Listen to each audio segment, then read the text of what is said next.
Wir sind froh von dir, dass wir hier sein und für die nächsten 2 Sendungen. Ein von meinen Bibelschulstudenten sehen, dass sie das gesehen hat, sie gedacht, das ist nicht John Wall seine Idee. Und so, das freut mich. Ein Ding habe ich, wenn es mal in Bibel denken. So, das freut mich sehr. Wir haben bei der Bibelschule viele Studenten und versuchen die Ideen zu geben oder anzupredigen. Ich sage immer, ich will ihn brainwashen. Aber ich meine, das geht auf euch. Ich meine, dass ich will Dinge anplanten, was durch den ganzen Leben leiden und enthalten, wenn Dinge, besonders wenn Dinge sind im Leben, was schwer sind, oder Dinge, wo wir das manchmal vergessen, was wir glauben oder wer wir sind. Ich sehe sehr froh für diese 2 Botschaften. Ich will Ihnen sehr gut merken, dass die beide Botschaften kriegen. Wenn ihr bloß eine Botschaft kriegen von der, dann habt ihr bloß eine Seed von der Cent gesehen. Und die nächste Botschaft, nächste Sonntag, ist bei mir die ganz wichtigste Botschaft in meinem Leben, oder in meiner Lehre. Diese 2 Botschaften, dort ist auch in gewissen Moten meine Theologie. Ich glaube, die meisten von Ihnen wissen, dass wir planen, Luther im Jahr hier in diese Kirche zu kommen. Aber die wissen gar nicht, was ich glaube. Und so mit diesen 2 Botschaften will ich Ihnen ein bisschen vertalen, was ich glaube. Und wo ich an Gott seinen Erlösungsplan anchecke. Und so reich glauben, lädt nur reich leben. Ich habe so ein Glauben, dass uns Glauben lädt immer nun leben. Auf reich oder arg, hält sich krieglich. Und so viele Christen sind in ihr Leben mutlos. Ein Doktor, der schrift, dass er läuft, wenn seine Menschen, die nach ihm kommen, seine Patients, wenn die würden lernen vergeben, dann würden 85% von der Sünden werden. Ich glaube, wenn wir können lernen, das Rechte zu glauben, dann sind die ganz meisten von ihren Problemen, die sind alle weg. Die Ursache, wo ich dort sage, ist, wenn viele Christen, finden wir immer weiter, besonders in uns Mennonitentum, wir gehen ins Raum mit einem verplauderten Gewissen, mit einem bedreckten Gewissen, verdammt, because wir glauben nicht reich. Und so ich hoffe, diese 2 Botschaften, die wollen enthalten, zum reich glauben, because reich glauben lädt nur reich leben. Und so wenn wir wollen reich leben für Gott, und wir wollen frohe Christen sein, wir wollen erfolgreiche Christen sein, wir wollen Christen sein, die einen Unterschied merken für Gott, dann müssen wir reich glauben. Das ist, was anfängt. Ich will von dir reden von Glauben ferm kriegt. Und was wir dort glauben. Und nächste Sonntag von Glauben nun kriegt. Und so ich will Ihnen sagen, wenn ihr nicht bei Sonntag kann sein, dann dort sind die CDs abpicken wegen dieser Botschaften, die sind bad wichtig, wir können sagen, das 1 Cent, das hat 2 Seiten.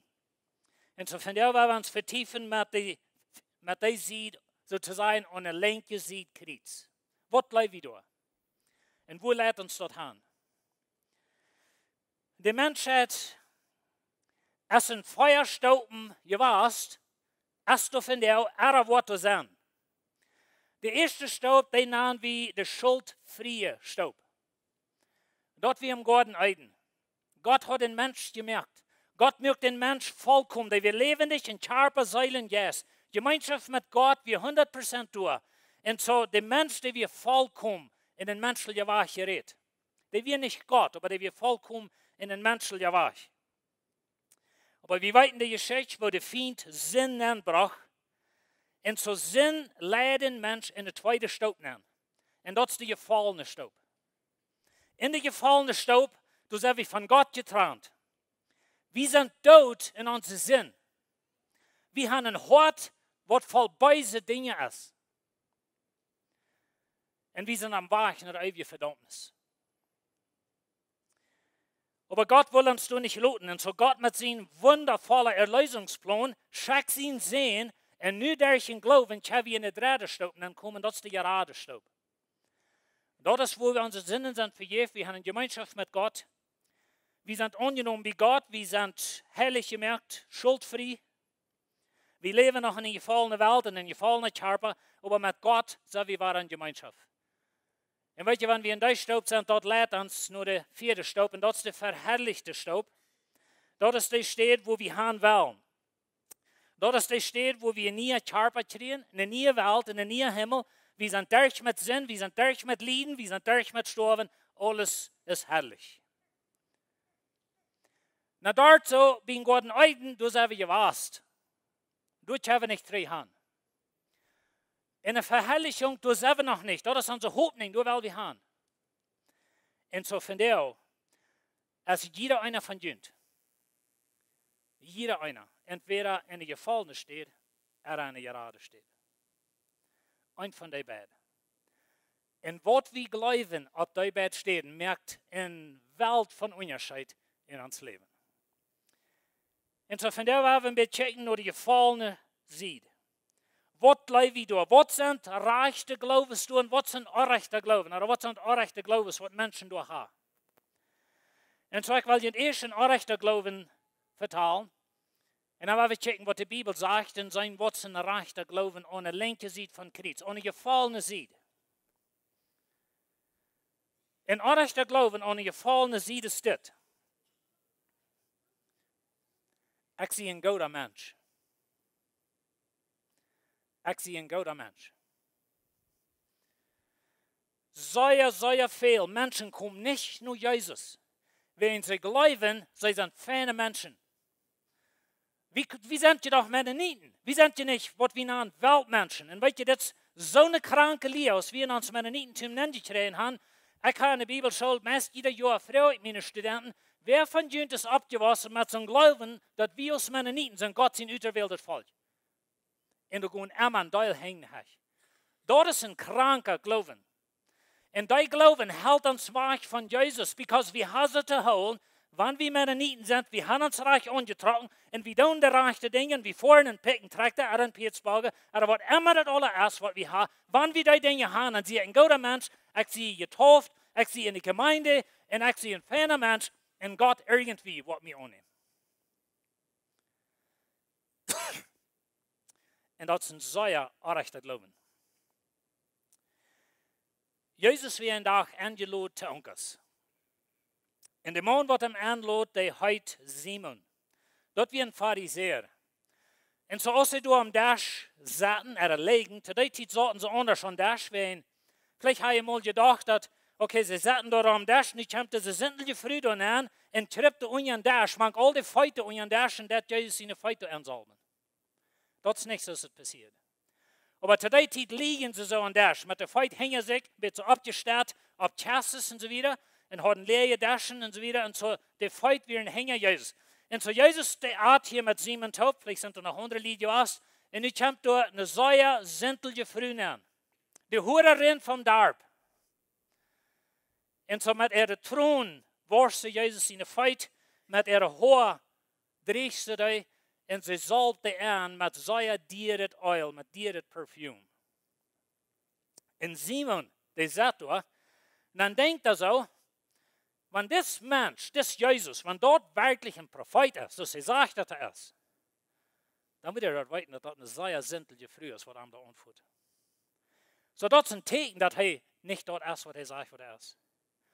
Und Jesus weiß, was Simon denkt, und dann sagt er zu Simon, weißt du was, Simon, lass mir dir mal eine Geschichte vertrauen. Da wären 2 Männer.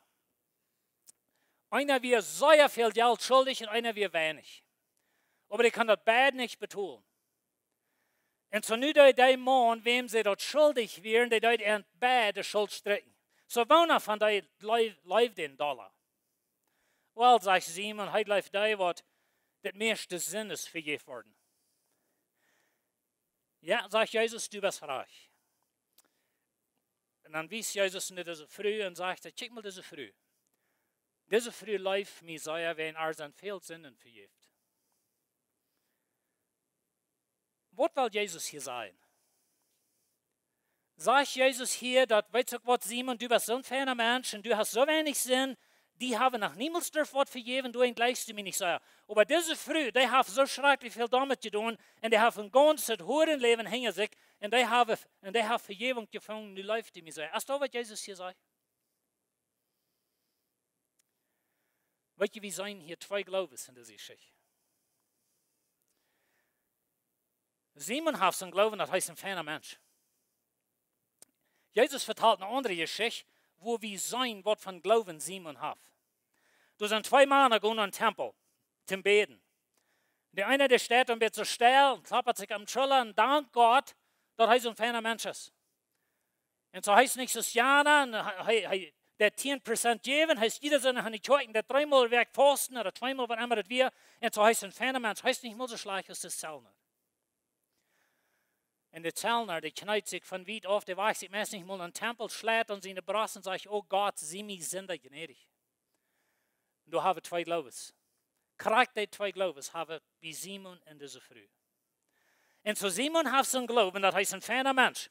Er dankt Gott jeden Tag, dass er so ein feiner Mensch ist. Und so heißt ein religiöser Lehrer, er hat für alle Fan getan, er hat niemals gerufen Sinn getan, das ist der Zellner und diese Hurerin und all die anderen Menschen, ich sehe ein feiner Mensch. Und das wollen er nicht nur Jesus kommen. Das wollen er Jesus nicht annehmen, because er wie ein feiner Mensch. Aber diese Hurerin, die sagt sich als eine sehr sinnliche Person. Die hat ihr rein ganzes Leben gebraucht, um den Teufel zu. Und sie hat kein anderer Weg, als nach Jesus kommen. Und sie glaubt, dass hier, wo sie Vergebung fing. Und weißt du, diese Früh, wenn ihr das jüdische Gesetz, alles, was überbleibt, wir Doodkiel mit Steinen. Das ist alles, was für wir. Sie fängt keine Gnade bei den jüdischen Lehrern. Und so sie kommt mit dem Glauben an Jesus, sie fällt bis in die Feithand, sie rohrt, sie wascht ihm die Feit, sie dreht ihm mit ihrer Haar, sie salbt seine Feit an. Und sie fängt Vergebung. Und weißt du, Lied, wenn die glauben, dass die sind feine Menschen, dann sagt Jesus Simon. Dann sagt Jesus, der Pharisäer durch den Tempel, und was Gott dankt, dass er so ein feiner Mensch wird. Und so eine Anrechte sieht Krieg, kann wir das Anrechte Glauben haben. Wo wir glauben, wir sind feine Menschen. Und sehr viel von unseren Mennoniten, ich fürchte, dass viel von unseren Brüdern und Schwestern im Mennonitentum, die wurden ab ewig verloren, sind, wenn sie glauben, sie sind feine Menschen. Und sie kommen never nach Jesus. Und so, wenn du von dir hier bist und du glaubst und du vergleichst dich mit anderen Menschen und du sagst, ich sehe nicht so schlecht als du. Check mal, Jana, ich bin da wie in Drugs, oder da die das so, und dort sind Super und das sind Hure, und so eine Dinge halt noch never getan, ich sehe ein feiner Mensch. Dann bist du am Weg nach der ewigen Verdammnis. Und weißt du, Lied, dort ist hoch Zeit, dass wir als deutsches Volk dort erkennen, dass uns Mennonitentum als unsere Vorder, wir wollen verloren gehen. Because wir glauben, wir sind feine Menschen. Wir glauben, wir haben es gemerkt. Wir sind Gott sein Volk. Der rein ganz meiste Juden, zu Jesus in der Zeit, kamen never nicht nur Jesus, wegen der selbst Ursache. Wenn wir sind feine Menschen. Lied uns ein anrechter Glauben ohne anrechte Sieg Kreuz. Und das hält uns weg von der Jesus kommen. Ich will dir in Karten beweisen, was die Bibel sagt von die ohne anrechte Sieg Kreuz, ohne linke Sieg Kreuz, ohne gefallene Sieg Kreuz. Na, wie weit das sind, kam durch Adam und Eva, sie waren dann Gott Eiden, sie hatten dann feines Verhältnis, sie waren mit Gott taub, sie hatten Leib untereinander, da wir even Gemeinschaft zwischen Menschen und Tieren. Die ganze Welt schafft in Harmonie. Und dann kommt Sinn an. In der Reihenfuß ist durch Schauen, durch Beschuldigen, durch Verstärken, und durch so eine Dinge steht. In der zweiten Generation fingen wir all, dass sein Bruder dort schielt. Und dann kommen wir bei 1. Mose Kapitel 6 und dann sagt Gott von der Menschheit, dass denken und tun, als immer in ein Beis. Und ich will ihn von der Welt aufnehmen. Dann sagt er in Jeremia, Kapitel 17, Vers 9, dass Menschen hört, als so hingerecht und verdorben, wer kann das verstehen, was schlecht dort wirklich ist? Jesus sagt, ut uns hört, kommt weise Gedanken in all seine Dinge steht dort. Ich weiß nicht, dass Sie noch mal denken, Aber das stimmt noch mal gerüsselt von was wir als Menschen fähig sind zu tun. Heute mal weiter. Die ganz äußersten Sünden, die wir begonnen. Menschen totmerken, Menschen verhaken, Menschen den Kopf aufschneiden. Ich meine, ich da in der Bibel soll Tortengeschichte unterrichten. Und so wenn wir mal in Tortengeschichte studieren und was sie gebraucht hat, die Menschen quälen. Und weißt du, je kann von der an Google gehen und Google Images und je kann mal medieval torture tools oder irgend so was typen. Und die waren, ich check laatst Bett und ich merkte die Webpage über dem Tod, das ist so eine gerätselte Dinge, was sie gebraucht hat, die Menschen quälen. Dort kommt es ans Hort. Und wenn die Bibel redet von ans Hort, dann redet von der innerlichen Mensch. Dort redet nicht von diesem Muskel, was Blut pumpt. Dort redet von, wer du wirklich bist als Mensch.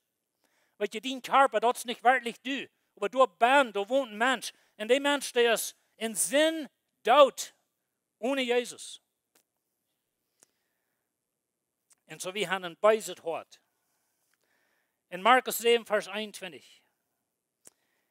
Jesus sagt, wie es von Bern aus einem Mensch sein Hort kommen schlechte Gedanken, Hurerie, Stehlsucht, Mord, Ehebruch, Jits, Schlagsein, Schufterie, Last, Aufgans, Lastern, Stolz und alle Dummheit.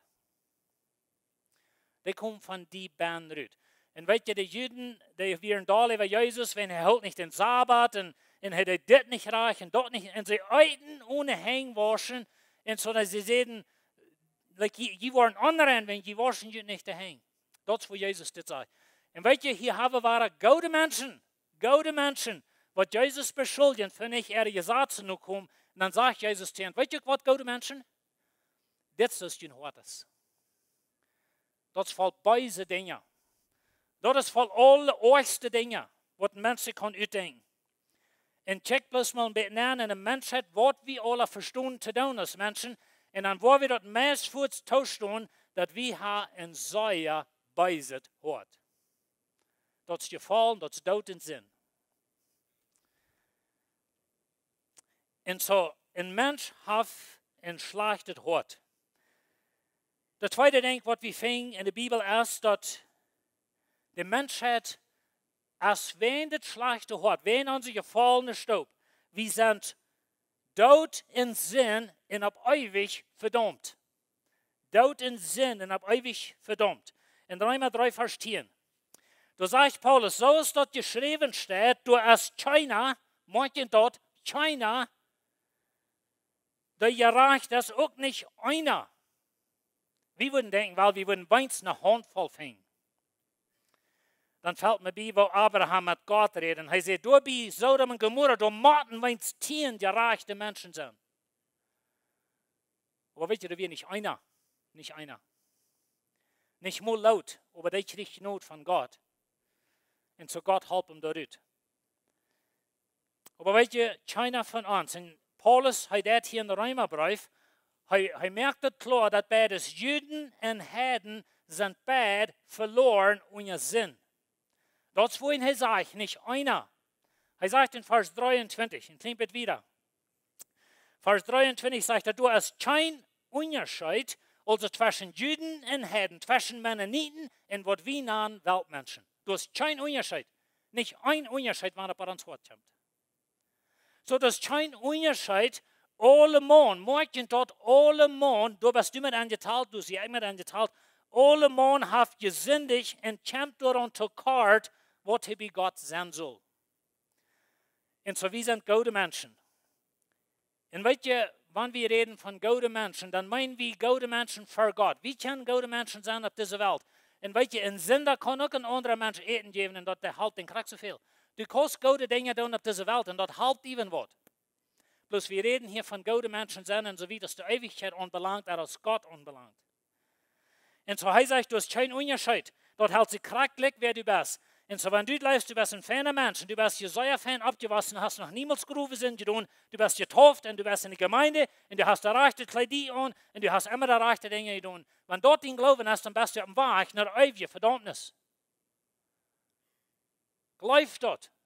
Das ist, was Gott sein Wort sagt.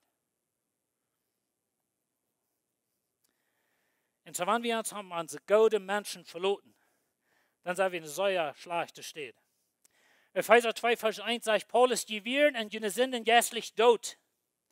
Als die noch so leben und aus der Welt dort verlangen. Na, Paulus redet hier zu Christen, dort wo ich nächstes in der Welt von reden. Er redet von so, was es an dritte kommen, aber er wies drin, er sagt dort, wie je tot in Sinn.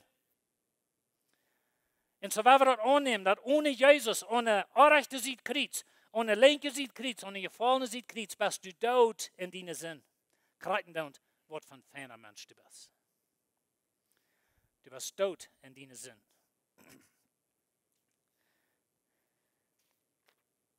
In Kolosser 2,13, je während eine Zeit jässlich tot.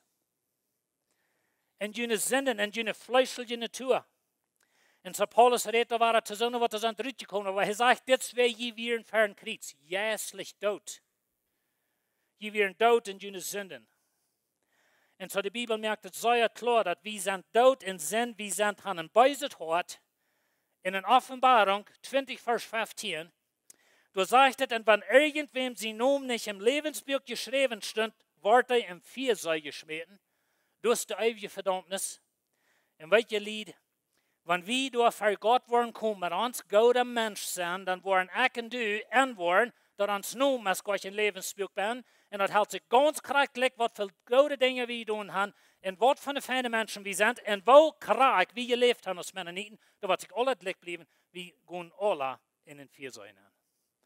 Dat is een strenges woord. Aber weet je, Lied, in orechter geloven, die leidt naar orechter steed.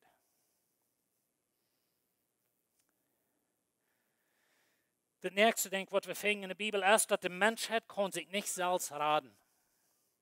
Epheser 2, Vers 8. Je zijn durch Gott seine Gnade gerat, willst je geloven, morgen den Satz, wie wir nächstes sind nach Meier von dort reden. Dat is nicht durch jene Worten, nicht durch jene Worten, nicht durch, dass sie ein guter Mensch sind, nicht durch jene Worten, das ist ein Geschenk von Gott. Das ist nicht uit Worten, so dass keiner Ursache sich selbst zu loben. Ich habe mich halt gewundert, wenn wir uns können im Himmel anschauen, was würde du im Himmel sein? Weißt du, du würde ganz gerade die Epoche vergehen, was wir jemals hier haben.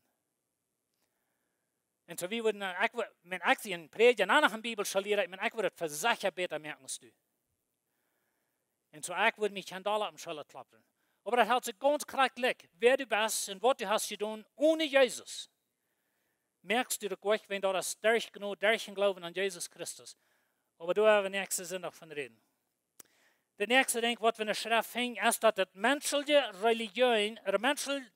religiöse System kann ein Mensch nicht raten. In Jeremia 17, Vers 5.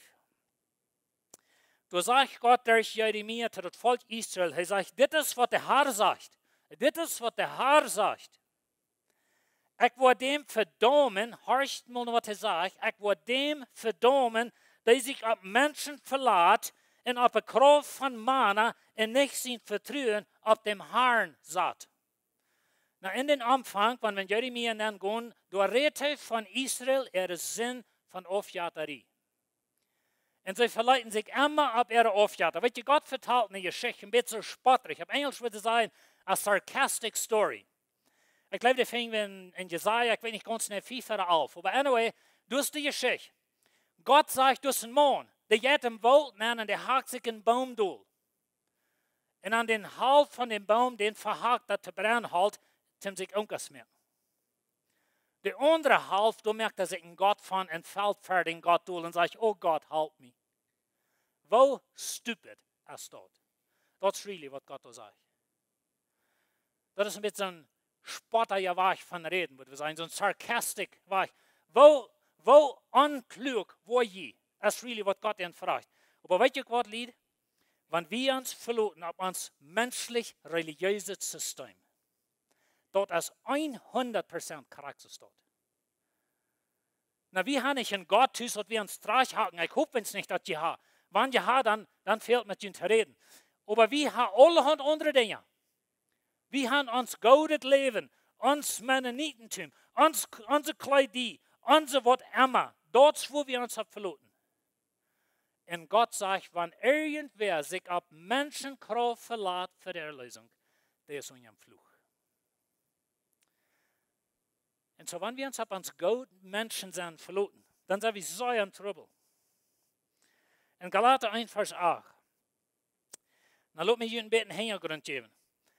Aber hier, Paulus hat seine erste Missionsreise vor sich. Er hat zum Kirchen angefangen durch eine galatische Gegend. Feierkirchen, was wir von Weitem hat angefangen. Nu kommen da sehr gute Menschen von Jerusalem, religiöse Christen, die in Jerusalem und Judentum wären und haben das gesagt nach, sie gehen da nu hin und sie sagen diese Lied, wie fängt das in Apostelgeschichte 15, sie sagen zu diesem Lied, weißt du was, wenn die nicht das Judentum annehmen, dann kann ihr nicht selig werden.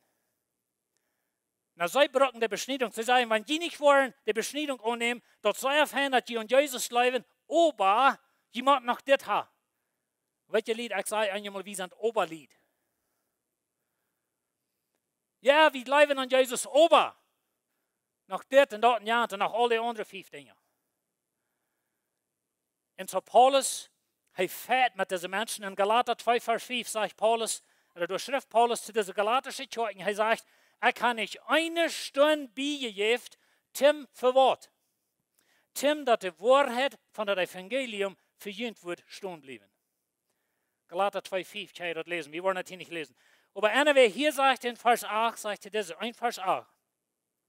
Er sagt, wenn wir oder sogar ein Engel vom Himmel ein anderes Evangelium predigen, soll aus dort, was wir gepredigt haben, dem Lot verflucht sein. Dann sagt er dort noch einmal in Vers 9. Er sagt, so ist es gesagt, er sagt noch einmal, dass wenn irgendwer, sogar ein Engel vom Himmel, ein anderes Evangelium predigt, das da, was ich gepredigt habe, das ist verflucht. Weet je wat Paulus predigt hat? Erlösung durch Jesus allein.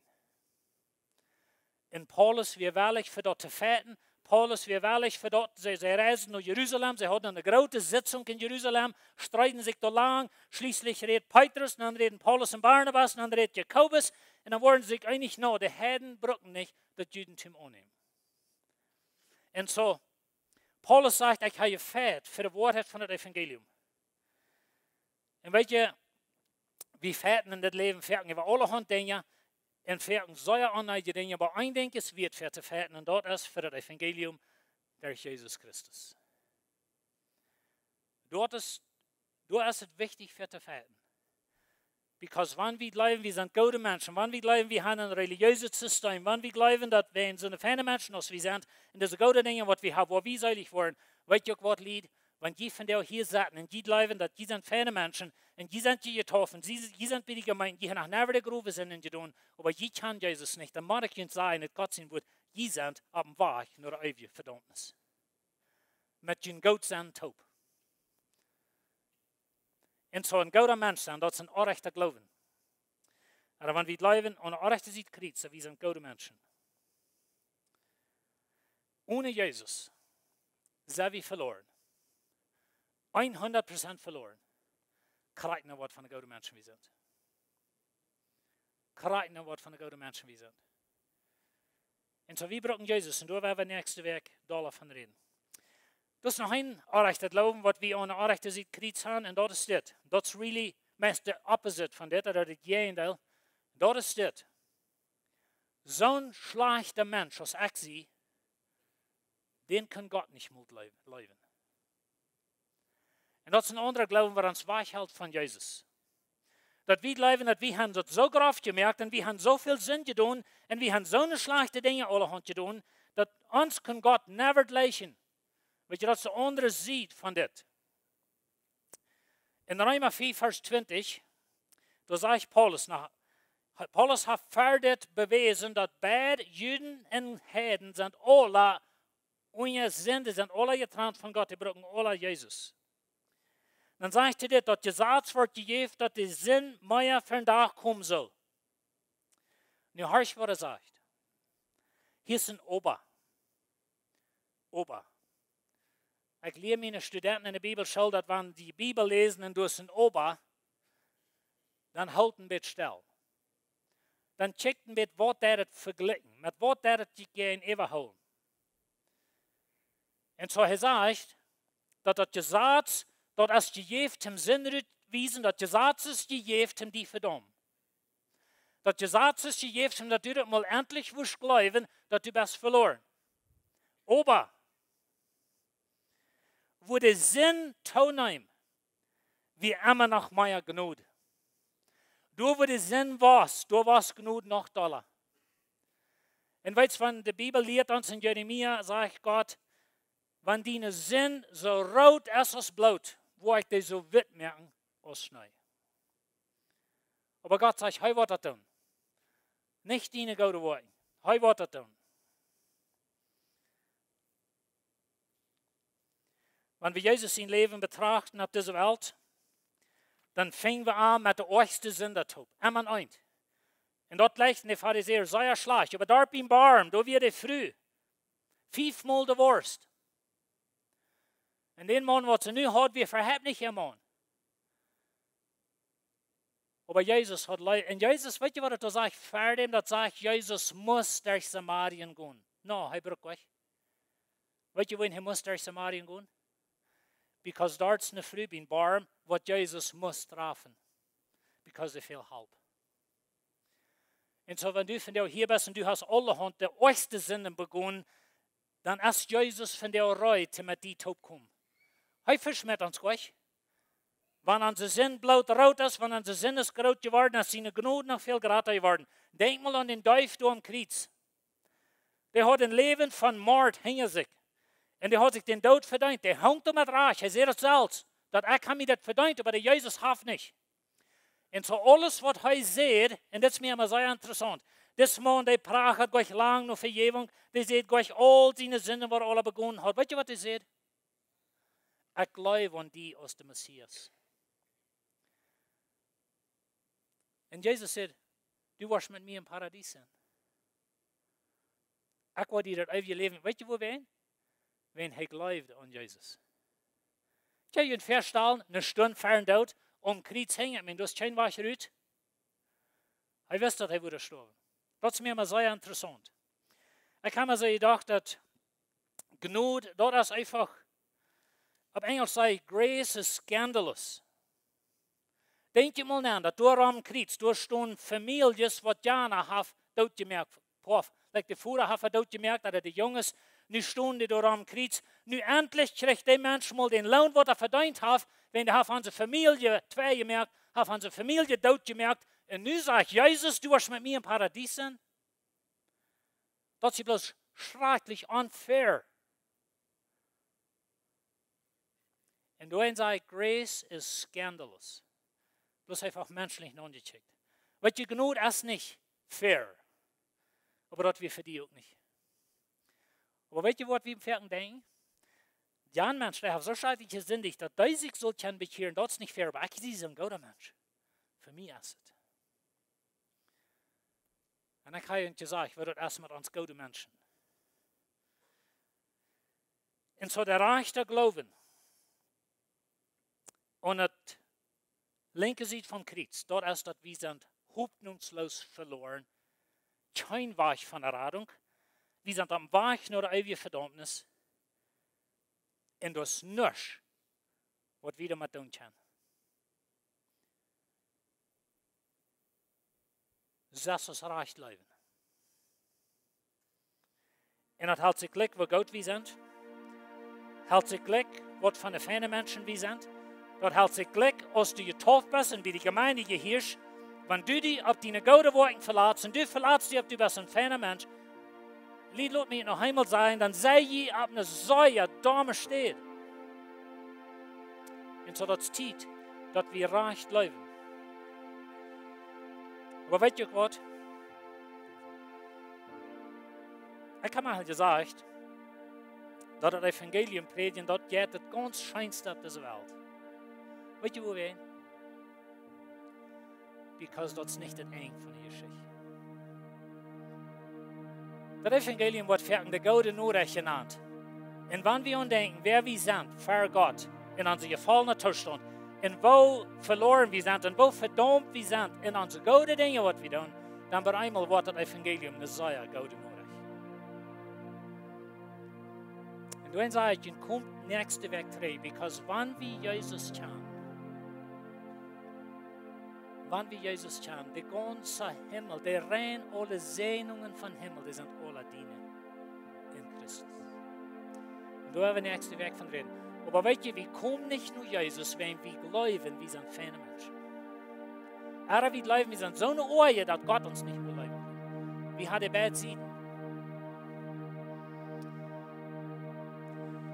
Du kennst den Tag an Mann, Jesus, ein von den guten Männern, ein feiner Mensch. Ein von den Pharisäern, Nikodemus. Und so einer verteilt, sagt Jesus zu ihm, weißt du Gott, Nikodemus, du bist ein feiner Mensch, du bist ein jüdischer Lehrer, du bist ein Lehrer in Israel, aber wenn du nicht warst wahre geboren worden, dann kannst du nicht in Gott sein Reich. Und Nikodemus sagt, Mensch, was soll ich tun? Ich sehe groß. Wo soll ich ein Baby werden? Wo soll ich geboren werden? Und Jesus sagt, ich rede nicht von einer menschlichen, einer fleischlichen Geburt, ich rede von einer geistlichen Geburt. Und dann frage ich Nikodemus, wo soll es werden? Und dann antwortet Jesus an. Nu horcht, was er sagt. Johannes 3, Vers 14. Und so als Moses in der Wildnis eine Schlange hoch abhang, so muss die Menschen sehen auch hoch abgehangen worden. Nu horcht, was er sagt, dass all die, die an ihm glauben, das ewige Leben haben. Das ist, was die wahre Geburt ist. Met an Jesus glauben. Hier ab met je op jezelf verloren. Gott sagt, so eine Menschen sind unter dem Fluch. Wer uns hat Jesus verloren? Wir haben in der Bibel einen Vers, das ist mein Lieblingsvers. 2. Korinther 4, Vers 21. Und so da sagt er, dass Gott mögt den, der von keinem Sinn ist, für mich zu sein, damit ich kann seine Gerechtigkeit kriegen. Ich wollte eine Geschichte vertellen, zum das klar machen. Das ist eine wahre Geschichte von 2 Männern. Actually 3 Männer eine Geschichte. Das ist eine Geschichte in der Bibel. Aber du hast einen Tag, da steht ein Mann. Der Mann, der heißt Pilatus. Und das Pilatus hat 2 Männer besiegt an. Ein Mann, dort ist der Schöpfer von Himmel und Erde. Dort ist Jesus Christus, der vollkommene Sohn Gottes, der wird ohne Sinn ist. Dort sagt, in dem wird keine Ungerechtigkeit gefunden. Du wie keine Sinn an Jesus. Und so Jesus steht hier ganz verkehrt. In die Juden haben Jesus noch Pilatus gebracht. Pilatus schafft mit aller Gewalt, um seinen Jesus loszulassen. Weißt du, wo wir? Wenn das gottlose römische Regierungsmann wisst dort, dass Jesus wie schuldig. Und so durch steht Jesus. Und so in sein Denken, von wo kann ich das Jesus loslassen, fällt Pilatus bei einmal bei, dass wir einen jüdischen Fasttag und ein jüdischer Fasttag, dann haben wir das so, dass wir einen Gefangenen loslassen. Dann denkt er so, weißt du Gott, ich habe den ganz obersten Criminal, den ganz obersten Verbrecher, den habe ich hier im Gefängnis, der heißt Barabbas. Ich wollte den Barabbas holen, und wenn die Juden den Verbrecher, wo Menschen auf Tod gemerkt, der hat große Abbruch und gereiht, die große Verbrecher, wenn sie den sein, gehen des vollkommenen Mann, dann wollen die Juden sein, no, dann werden wir lieber Jesus haben. Und die wissen, was passiert. Und die Juden, die schrien, jaff uns Barabbas. Na, 2. Korinther 4, Vers 21 sagt, dass Jesus nach meinen Sinn und durch mich seine Gerechtigkeit. Das ist, was hier fehlt. Weißt du, was hier fehlt? Merkt ihr das Bild? Pilatus steht hier. Und er nimmt Jesus von der vollkommenen Seite, von der sinnlosen Seite.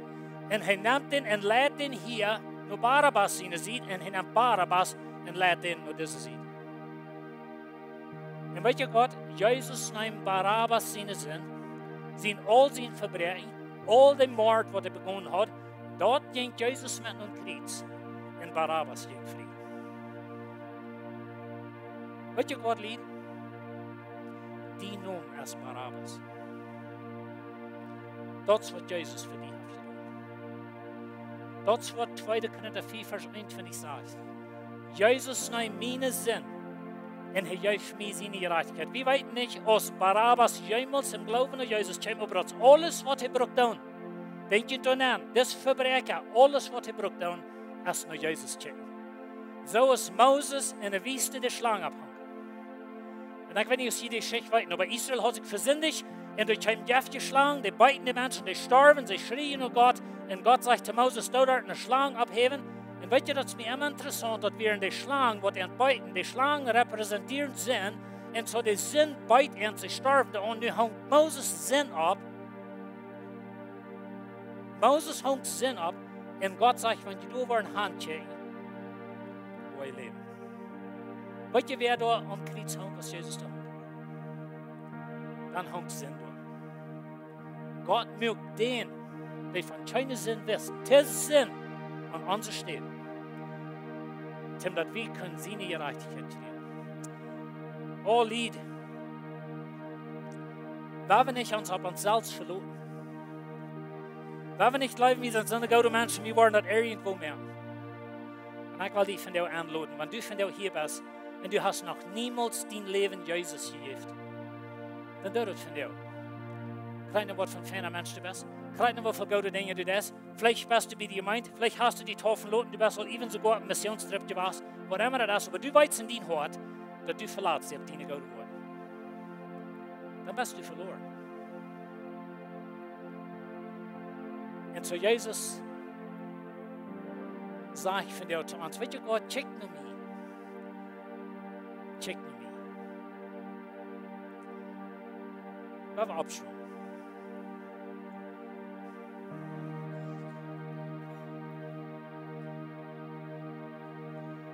Was von Glauben hast du? Und was glaubst du?